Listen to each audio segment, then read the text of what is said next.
Chers téléspectateurs, nous nous réjouissons de pouvoir à nouveau vous saluer pour notre commentaire médiatique. Comment vous sentez-vous si après un repas pris dans un beau restaurant, vous dites au chef que le repas ne vous convenait pas et que vous constatez que votre critique n'intéresse aucunement le chef? Complètement indifférent, il vous sert le même repas le lendemain. Il en va de même pour un nombre toujours plus grand de citoyens quant aux informations des masses médias concernant la crise Ukraine-Russie. La station de radio allemande Deutschlandfunk atteste un profond éloignement entre les médias et leurs utilisateurs. Il ne reste aux lecteurs, ou plutôt aux téléspectateurs, que les rubriques online pour apporter leurs commentaires et pour manifester leur mauvaise humeur auprès des chaînes et des journaux. Voici un exemple actuel. Le portail d'information de T-Online a annoncé le 15 août 2014, sous le titre « Un convoi de l'armée russe avance en Ukraine », que des journalistes britanniques auraient observé qu'un convoi de l'armée russe avec 23 convois blindés se serait avancé sur le territoire de l'État ukrainien. Des agences d'information renommées comme DPA, AFP ou Reuters et même le secrétaire général de l'OTAN Rasmussen ont confirmé cette information. Comment le peuple commente-t-il dans le portail des commentaires de T-Online cette information confirmée par les autorités? Quelle débilité! Une fois de plus, ces médias renommés se sont placés comme porte-parole de la voix ukrainienne, c'est-à-dire faire l'interprète.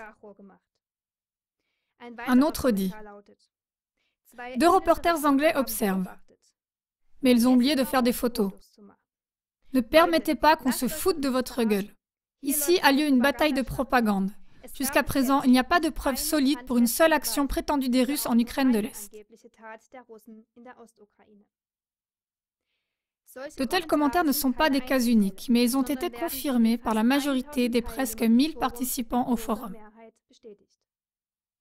L'approbation s'élève même à plus de 80%. Beaucoup d'entre eux commentent ces informations avec une grande incompréhension. De tels exemples montrent qu'une nouvelle époque a commencé. La crédibilité des masses médias se trouve en chute libre.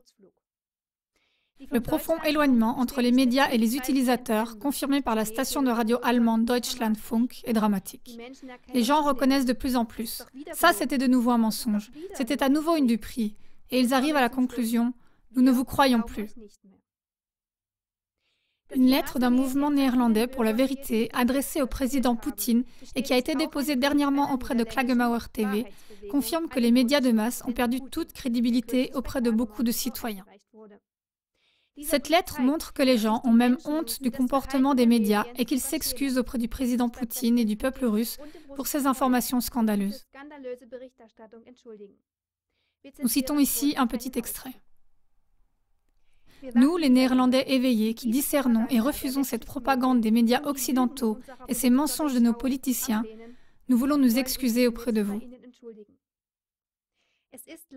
Malheureusement, nos médias ont perdu toute critique saine et indépendante et ne publient que ce que la politique leur commande. Impuissants, nous devons regarder comment l'Occident, sous la direction des États-Unis, accuse la Russie d'activités auxquelles ils prennent eux-mêmes part.